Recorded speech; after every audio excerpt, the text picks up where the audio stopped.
এসছেন? বাবা, কি দরকার আমাদের বলুন না। কে ভাই তোমরা? আমাকে আটকাচ্ছ, আমাকে প্রশ্ন করছো? কে কে কে? ও, কালো জামা প্যান্ট পরা, তার মানে ওই হিরোর বডিগার্ড, তাই তো? ভালো। এই, তোদেরকে এরকম কালো জামা প্যান্ট বানিয়ে দেবো, তোরাও বডিগার্ড হয়ে যাবে। দেখো ভাইটু, কাজ করছো ভালো কথা, করো, কোনো অসুবিধা নেই, কিন্তু এবার আমার একটা কাজ করে দাও তো, তোমাদের বসকে ডেকে নিয়েছো, যাও গিয়ে বলো এলাকার এমএলএর ভাই শ্রী ভ্রমর হালদার এসেছে, এখানকার রাজা। যাও, এবার আড্ডা মারবো, কথা বলবো, ছবি তুলবো, চা কফি খাবো, এই আর কি। আরে যাও যাও যাও, এই তোরা একটা ভালো ব্যাকগ্রাউন্ড দেখ যেখানে দাঁড়িয়ে আমি সব ছবি তুলব। কি দাঁড়িয়ে আছো? সময়ের মতো দাঁড়িয়ে আছো কেন? যাও না। দাদা, সাক্ষ্য স্যার এখন স্ক্রিপ্ট পড়ছে, এক্ষুনি শটে যাবেন। এই শটটা হয়ে গেলেই লাঞ্চ ব্রেক। লাঞ্চ ব্রেকের সময় দাদা সবার সঙ্গে ছবি তোলে, আপনি যদি ততক্ষণ একটু ওয়েট করেন। আপনি বসুন না, আমি প্রোডাকশনকে বলে এসি রুমে চেয়ারের ব্যবস্থা করে দিচ্ছি। এত কথা বলছো কেন ভাই? কিসের এত কথা? যেটা করতে বলেছি সেটা করো, যাও দেখে নিয়ে আসো তোমার হিরেকে।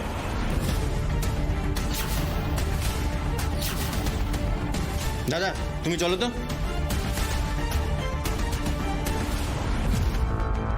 আমাকে আটকাচ্ছিস? হ্যাঁ, এত বড় সাহস! জানিস কাকে আটকাচ্ছিস? হ্যাঁ, এই দাঁড়া চিনিস না? হ্যাঁ, প্লিজ স্যার, সাক্ষ্য স্যার স্ক্রিপ্ট পড়ার সময় কারোর সঙ্গে দেখা করে না। কারুর সাথে মানেটা কি? তুই জানিস কার সামনে দাঁড়িয়ে আছিস? ভ্রমর হালদার, এই এলাকার রাজা। আরে তোদের কপাল ভালো রে, মনটা ভালো, তাই তোদের হিরোকে ডেকে পাঠাইনি আমার নিজের বাড়িতে, আমি নিজে এসেছি। আমি পারমিশন না দিলে তো এই শুটিংটা হতো? ওরে দাদা এই এলাকার এমএলএর ভাই রে, বুঝেছিস? দাদার পারমিশন ছাড়া এখানে একটা গাছের পাতাও নড়ে না, গোটা এলাকাটা দাদার। এই এত কথা বলছিস কেন এসব চুনিপুটির সাথে? সর দাদা, এসো তো, আমরা রাস্তা করে দিচ্ছি, এসো। Please sir, please sir, please.